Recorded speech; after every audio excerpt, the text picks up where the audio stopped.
cracking with everybody? We're back on the YouTube grind. I'm saying? Took the weekend off because it's Cinco de Mayo, I'm saying? I know you guys were gonna be partying and whatnot, so you know what I mean? I just decided to take the days off too. But you know what I mean? Let's just get right into it. So today, well actually last night on my live, one of the subscribers he tapped in and told me, hey, you should do another video like the one from the homie from the K. So I was like, you know what? I did say I was gonna do that. So you know what? From now on, I think I'm gonna start either I'm gonna do one of these maybe once a week, maybe twice, depending. Um, but and I don't want you guys to think that I'm only doing Sureños. You know what I mean? I will do the Northerners too. It's just I'm getting the ones out of the way that I already had. You know what I mean? Planned, because I have everything like noted down basically. So I'm just knocking out the ones that I have on my notes first, and then I'll get to, whatever you guys want to see. And this one, it was requested twice a long time ago, a while back, but I didn't really want to do it at the time because the channel was still fresh, and I didn't want people to think that I was clowning or that I was glorifying or anything like that. Especially because this case is well known in San Jose, just because of the fact that a young dude. It was a I think it was a couple guys. Yeah, it was a couple guys that what I'm saying, they took their last breath basically because of this case, and one of the two being really, he had a lot of love. Let's just say he had a lot of love. He was really well known. Not like that. He wasn't a hitter, nothing like that. And like I said, it's no disrespect, but he was really loved by the people. Even though he was a gang member or whatever. He had a personality that people gravitated to. I didn't know him personally, but I knew a lot of them because obviously we were from the same areas. And yeah, so let's just get it started. Also, I forgot to mention, this is already a closed case. As you guys already know, I only speak on closed cases and I only read what's put out. I don't add my 2 cents on what transpired, nothing like that. I read the court transcripts or the news reports or whatever. I put them all together into a video, and that's just what I do. So I'm not adding any names that aren't on the reports. I'm not adding any names that aren't on the transcripts, nothing like that. You know what I mean? I'm not dumb. There's no telling on this channel. So this is according to the transcripts, obviously. It reads, this case concerns three separate gang drive-by shootings that took place in San Jose in 2012 and 2013. Based on his involvement, a jury convicted Balam Eugenio Gonzalez of the first-degree murders of Pedro Cortez and Armando Heredia, and the attempted premeditated murder of Brian Hoya. The jury found true multiple firearm enhancements, gang enhancements, and special circumstances. The trial court imposed sentences of life without the possibility of parole for the two murders and a consecutive life term for the attempted premeditated murder, plus 80 years to life for the firearm enhancements and the prior serious felony enhancement. On appeal, Gonzalez contends the trial court erred by failing to declare a mistrial after witness Ramon Lomelí testified Gonzalez was involved in an uncharged shooting.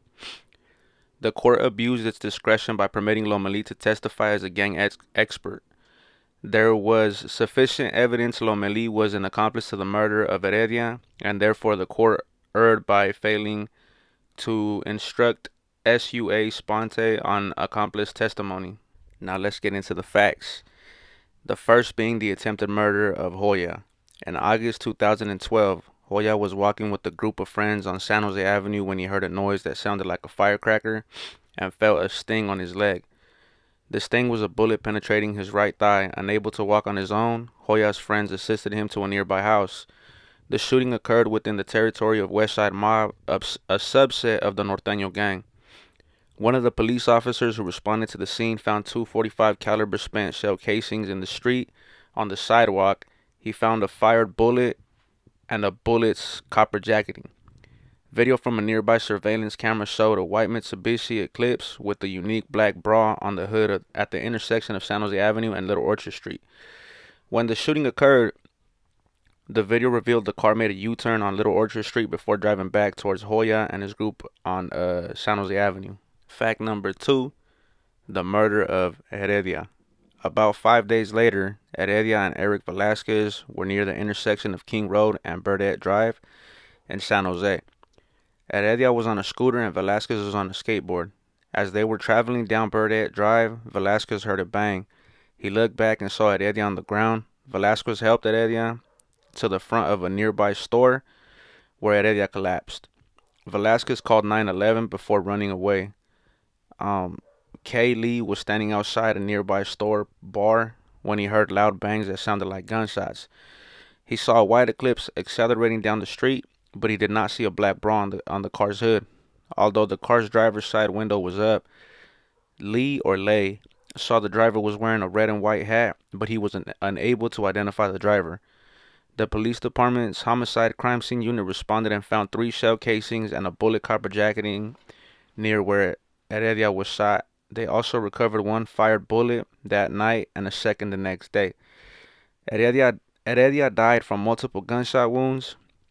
The intersection where he was shot was in the territory of Barrio Mero Fair, a subset of the Norteño gang. The 2 shootings connected is the fact number 3. Police investigation connected 2 shootings, the same gun used in both shootings, and a white Eclipse was present at both. Gonzalez was driving a white Eclipse matching the description of the car seen at both shootings. The police seized his car 5 days later after Heredia was killed. The car did not have any bullet holes or broken windows. Fact number 4, Gonzalez police interview. About a month after the car was seized by police, Gonzalez was arrested on an unrelated charge. While he was in custody, Detective Sergeant John Barg of the San Jose Police Department interviewed him regarding the Hoya shooting. Gonzalez said his sister owned the Eclipse with the bra on the hood, but Gonzalez admitted he drove it. Gonzalez initially denied being around San Jose Avenue when Hoya was shot. After Gonzalez's repeated denial, Barg and his partners used a ruse and told Gonzalez they believed he was in the area and he may have been the victim of a crime. They urged to tell him what happened because they were after someone else.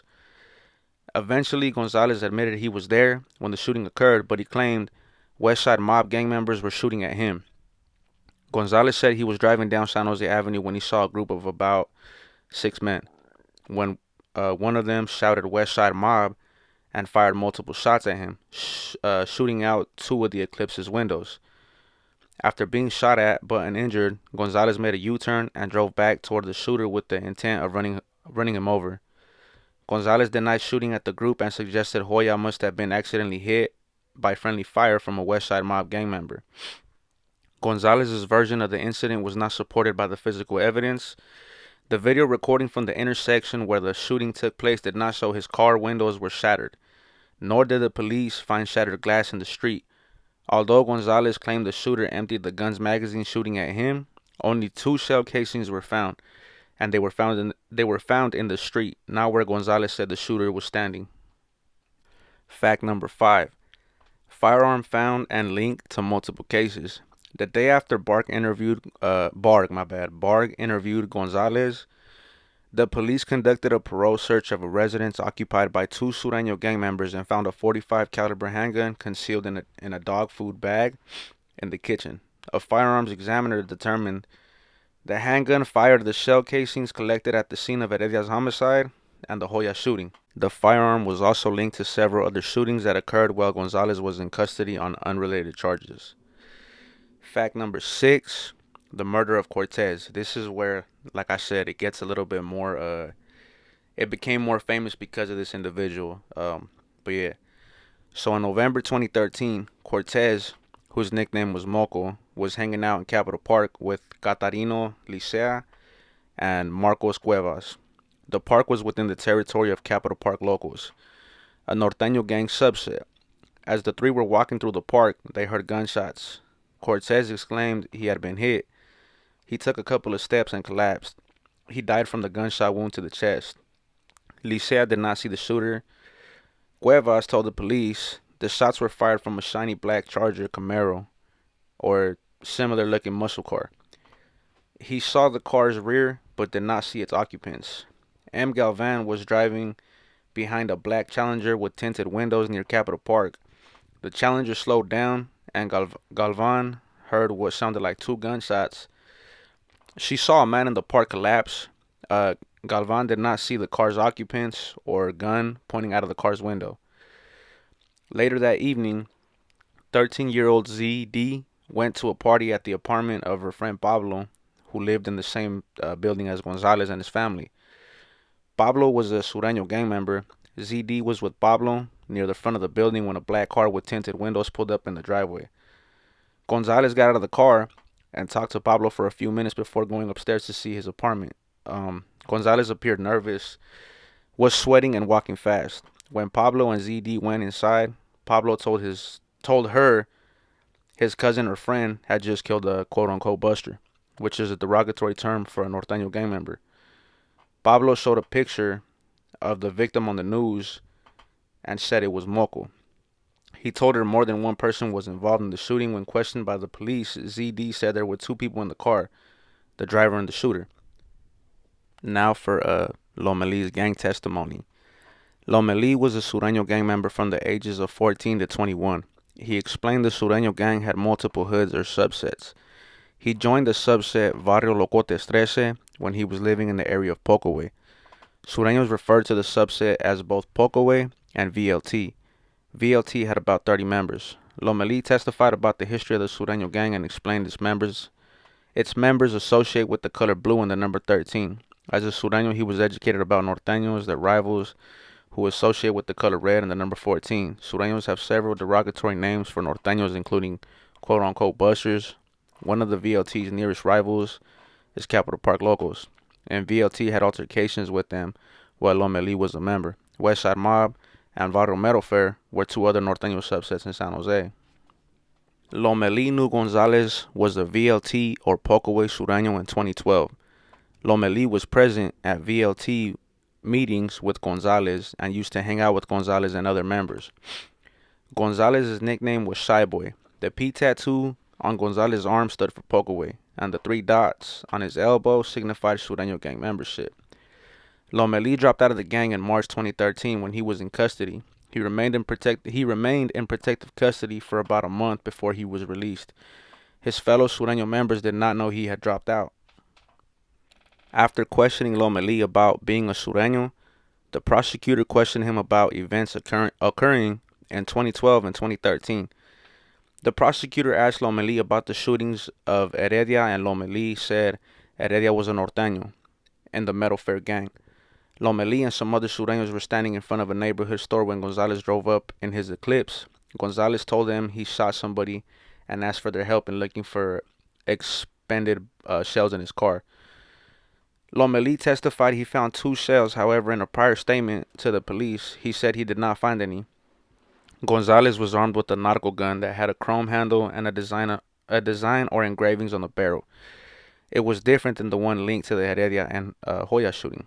There was a passenger in Gonzalez's car, but at trial, Lomeli could not remember who it was. Lomeli previously told the police the passenger was a member whose moniker was Psycho, and he was also armed with a handgun. When Lomeli was in custody with Gonzalez, Gonzalez told the day Lomeli helped him look for the expanded shells in the Eclipse was the day he shot Heredia, and Heredia was riding a scooter when he shot him. Lomeli had seen Gonzalez in possession of 3 different guns on 5 different occasions. Lomeli did not personally know Cortez, but he had heard of him and knew he was a Norteño. When Cortez was shot, Lomeli had already dropped out of the gang, but Gonzalez and others did not know he had left the gang.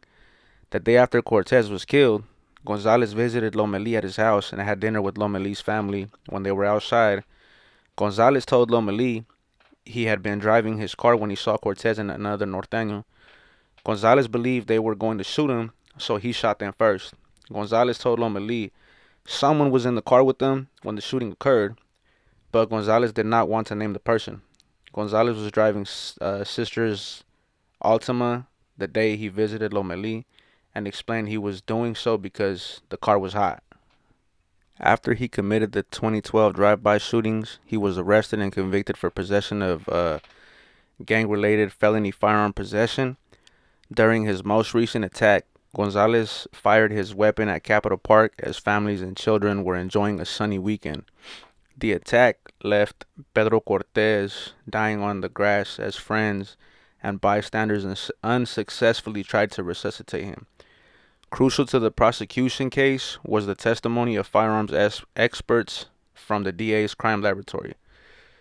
Their testimony showed that the same gun was used in both of the 2012 drive-by shootings and that unusual gunshot residue found in blue-colored bullets found in the victim's body at Capitol Park matched the residue found in the defendant's car. The San Jose Police Department provided invaluable support in the investigation and the prosecution of this case. And that's the end of that. So basically, he got caught up for doing what he did. Uh, he, I guess, he painted his bullets blue from what I saw at the end, which, what I'm saying, is it's not very smart if you think about it, but, sometimes people just don't think, or sometimes people just don't care. You never know. But, yeah, what I'm saying, with that being said, that's the story, again, to the Northerners, what I'm saying. Don't trip. I got you guys too. You know what I mean? If you guys want, send articles or transcripts, whatever, to my Instagram or to my email. I'll look into it and I'll do a video on it. Like I said, I'm not taking sides. I'm not trying to be biased. It's just like I said, I already had these in my notes, so that's what I'm doing. But what I'm saying, with that being said, I hope you guys liked the video. Don't forget to like, comment, and subscribe.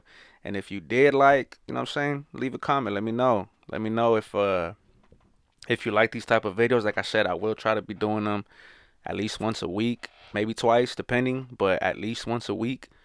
And yeah, like I say, what I'm saying, the goal is to make it out the hood, not stay in it. And with that being said, I'll see you guys in the next one.